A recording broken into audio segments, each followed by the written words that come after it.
کسی شخصیت میں خاص ہوتے ہیں اور وہ پہلو وجہ بنتے ہیں بعد میں ان کے پیروکاروں اور ان سے محبت کرنے والوں کے لیے کہ وہ ان کی یاد منائیں یا ان سے اپنا تعلق استوار کریں اور عقیدت قائم رکھیں اور ان کا ذکر کریں۔ وہ دو پہلو ایسے ہیں کہ ایک پہلو ان کی اپنی ذات اور اپنی شخصیت سے متعلق ہوتا ہے، سمجھنے والی بات۔ ایک پہلو ان بزرگوں کی اپنی ذات اور اپنی شخصیت سے متعلق ہوتا ہے، اور ایک پہلو ان کے اس کام سے متعلق ہوتا ہے جو انہوں نے اللہ کے دین کے لیے یا حضور علیہ الصلوۃ والسلام کی امت کے لیے یا انسانیت کے لیے انجام دیا ہوتا ہے۔ یہ دو اسپیکٹ ہوتے ہیں۔ اب یہ جو دو پہلو بیان کیے، ان کو سمجھنے کے لیے حضور سیدنا شیخ عبد القادر جیلانی رضی اللہ تعالیٰ عنہ کے دو لقب آپ کے سامنے بیان کرتا ہوں، تو ان دو لقبوں کو سن کر آپ ان دو پہلوؤں کا ربط قائم کر لیں گے۔ ایک پڑھیے پیچھے، ان کا ٹائٹل ہے غوث اعظم۔ یہ اشارہ ہے ان کے مرتبہ غوثیت عظمیٰ کی طرف۔ یہ غوثیت عظمیٰ یا ولایت کبریٰ یہ ایک اصطلاح ہے، یعنی اولیاء کرام میں ولایت کا سب سے اونچا رتبہ اور سب سے اونچا مقام۔ انبیاء علیہ السلام کے بعد امت میں اولیاء ہوتے ہیں، اور صحابہ کرام اور اہل بیت اطہار بھی اولیاء و صالحین میں سے ہی اس زمرے میں شمار ہوتے ہیں۔ طبقے الگ الگ ہو جاتے ہیں۔ جو آقا علیہ الصلوۃ والسلام کے دور کے لوگ تھے وہ صحابہ کرام کہلاتے ہیں، آپ کے گھرانے کے لوگ اہل بیت اطہار کہلاتے ہیں۔ زمانہ آگے آ گیا تو تابعین اور اتباع التابعین ہو گئے، سلف صالحین ہو گئے۔ اس کے بعد یہ ٹائٹل ختم ہو جاتے ہیں، پھر اولیاء اور صالحین کا لقب قیامت تک کے لیے چلتا ہے، جیسے علماء، فقہاء، محدثین کا ٹائٹل چلتا ہے۔ ولایت کا جو آپ کا مقام ہے ولایت میں، اس کو غوثیت عظمیٰ کہتے ہیں، جس کی وجہ سے آپ کو الغوث الاعظم یا القطب الاکبر کے لقب سے یاد کیا جاتا ہے۔ جس کو جو بھی مرتبہ ولایت کے باب میں ملا، یہ علامت ہے کہ وہ اللہ رب العزت کے کتنا قریب ہے، اللہ رب العزت کی بارگاہ میں کتنا محبوب ہے، کتنا مقرب ہے۔ اللہ نے ان کو اپنی محبت سے اور قرب و منزلت سے کتنا نوازا اور ان کے درجے کتنے بلند کیے، چونکہ ولایت کا معنی ہے دوستی۔ کیا؟ تو اس کا مطلب یہ ہوا کہ کوئی اللہ کا کتنا دوست ہو گیا، بولیے، کوئی شخص اللہ کا کتنا دوست ہو گیا، یہ معنی ہے ولی اللہ۔ اس طرح پھر اللہ بھی اپنے بعض مقرب بندوں کا دوست ہو جاتا ہے۔ یہ معنی ہے قرآن مجید کی آیتوں کا اللہ ولی الذین آمنوا، یعنی کبھی بندہ اللہ کا ولی ہوتا ہے اور اسی طرح اللہ بندے کا ولی ہوتا ہے۔ تو جب آپ بولتے ہیں ولی تو اس میں دونوں سینسز پائی جاتی ہیں۔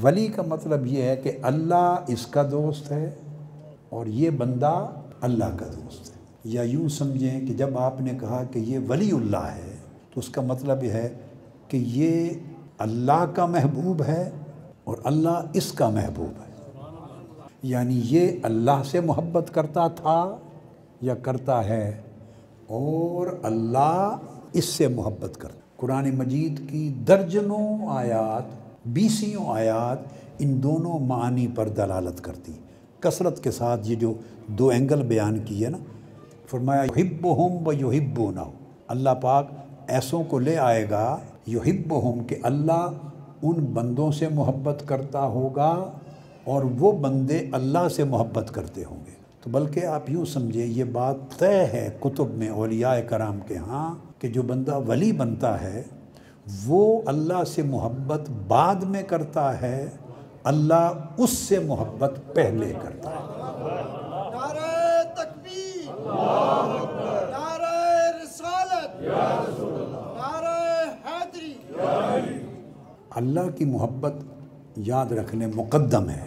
اللہ اپنے بندے سے محبت بولیے پہلے کرتا ہے، اور جب اللہ بندے سے محبت کرتا ہے تو تو اللہ کا محبت کرنا اس بندے سے، وہ بندے کو توفیق دے دیتا ہے کہ بندہ بھی اللہ سے محبت کرے۔ جس بندے کو ولایت نصیب ہوتی ہے اللہ کی، وہ پہلے اللہ کا محبوب بنتا ہے، اور جب اللہ اسے اپنا محبوب بنا لیتا ہے تو اللہ کی محبت اسے توفیق دیتی ہے کہ وہ اللہ کا محب بھی بن جاتا ہے۔ بات یہ سمجھ گئے؟ اور بندے بھی اس سے محبت کرتے ہیں۔ تو یہ بھی یاد رکھ لیں کہ بندے جب کسی اللہ کے بندے سے محبت کرتے ہیں تو یہ بعد میں کرتے ہیں، پہلے اس بندے سے سلسلہ محبت اللہ نے شروع کیا ہوتا ہے۔ پھر اللہ پاک جبرائیل امین کو آگاہ فرماتے ہیں، یہ صحیح حدیث سے صحیح ہے، جبرائیل امین کو کہ مجھے فلاں بندے سے محبت ہو، تو وہ پوچھتے ہیں میرے لیے کیا حکم ہے، تو اللہ پاک فرماتے ہیں تو بھی اس سے محبت کر۔ عرض کرتے ہیں پھر کیا حکم ہے، اللہ پاک فرماتے ہیں کہ تمام ملائکہ کو، اہل سما کو، آسمانی مخلوق میں اعلان کر دے کہ وہ بھی اس بندے سے محبت کرے۔ وہ بندہ رہتا زمین پر ہے، کسی شہر میں، کسی گاؤں میں، تو آسمان پر محبت پہلے شروع ہو جاتی۔ پھر حدیث پاک میں، حدیث صحیح میں، یہ سب کچھ جتنا کچھ بیان کر رہا ہوں بخاری اور مسلم کی حدیث میں آیا ہے، اور پہلے قرآن مجید میں۔ پھر اللہ پاک ثم یودع لہ القبول فی الارض، پھر اس کی محبت کو زمین پر اتارا جاتا ہے۔ پھر دل چن لیے جاتے ہیں، کون کون سا دل ایسا ہے جس میں اللہ پاک اپنے محبوب بندے کی محبت کو رکھ دے، پھر وہ لوگ بھی اللہ کے اس بندے سے محبت شروع کر دیں۔ یہ ایک ولایت کا لفظ جو میں نے سمجھایا، اس کے ساتھ یہ سلسلہ محبت ہے۔ یہ بات ضمناً آ گئی، میں نے وضاحت کر دی، مگر جو نقطہ سمجھانے والا تھا کہ ولایت اس اللہ کے بندے کا، بزرگ کا شخصی کمال ہوتا ہے جو اللہ اس کو عطا کرتا ہے، اور اس میں پھر درجے اور رتبے ہیں۔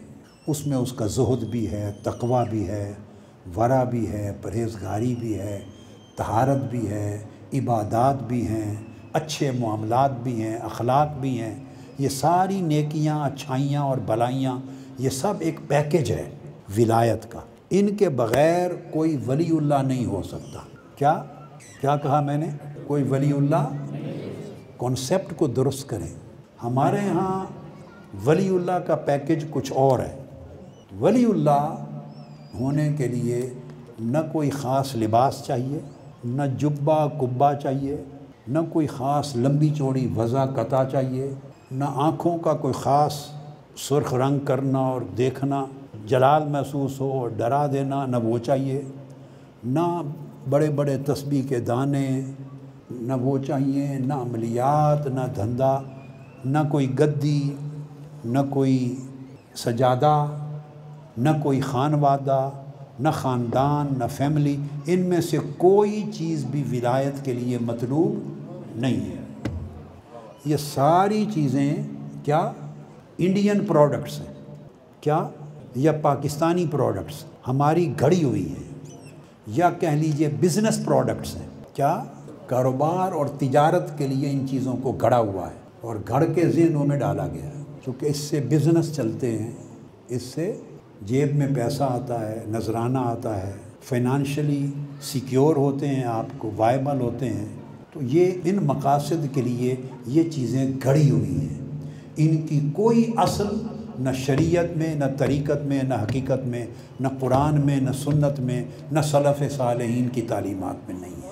ایک محض غریب جلاہے کا بیٹا وہ بھی ولی اللہ ہو سکتا ہے، محض غریب فقیر لوہار کی فیملی میں آیا وہ بھی ولی اللہ، محض غریب فقیر اور کمزور سے کمزور جو معاشی سماجی طور پہ گھرانے ہیں، مزدوری محنت کرنے والے، ان کا بچہ بچی بھی ولی اللہ ہو سکتا ہے۔ حضرت جنید بغدادی، حضرت سری سقطی، حضرت معروف کرخی، حضرت ذوالنون مصری، یہ سارے بڑے بڑے اولیاء جو ولایت کے شہنشاہ ہیں، اور حضور غوث پاک رضی اللہ تعالیٰ عنہ ہوں، یا حضرت غریب نواز خواجہ معین الدین اجمیری رضی اللہ تعالیٰ عنہ ہوں، یا حضرت شاہ نقشبند ہوں، یا حضرت شہاب الدین سہروردی، جتنے سلاسل ہیں وہ سارے ان میں جا کے ملتے ہیں اور ان ہستیوں سے گزر کے اوپر جاتے ہیں۔ ان میں سے بیشتر نو مسلم تھے، ان کے ماں باپ اسلام قبول کر کے ولی اللہ اور کتب غوث ہو گئے۔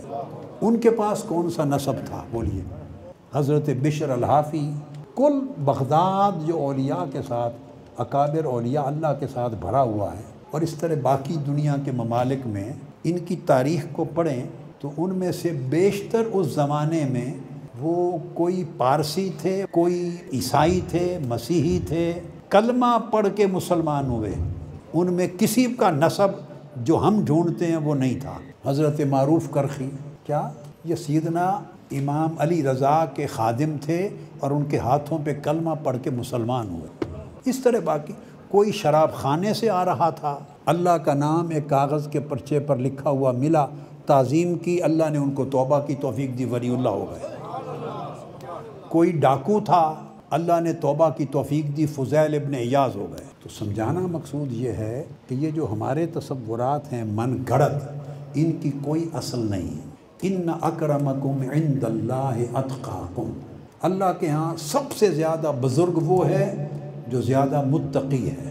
یہ صحابہ کرام سارے ہاشمی اور آقا علیہ السلام کی اہل بیت، ہاشمی گھرانے کو چھوڑ کر، قریشی ہاشمی جو آقا علیہ السلام کا خانوادہ ہے، چھوڑ کر یہ سارے صحابہ، ان کا نسب کیا تھا؟ یہ سارے کفار و مشرکین سے ہی تو مسلمان ہوئے۔ کلمہ پڑھا نا، بولیے سب نے کلمہ پڑھا۔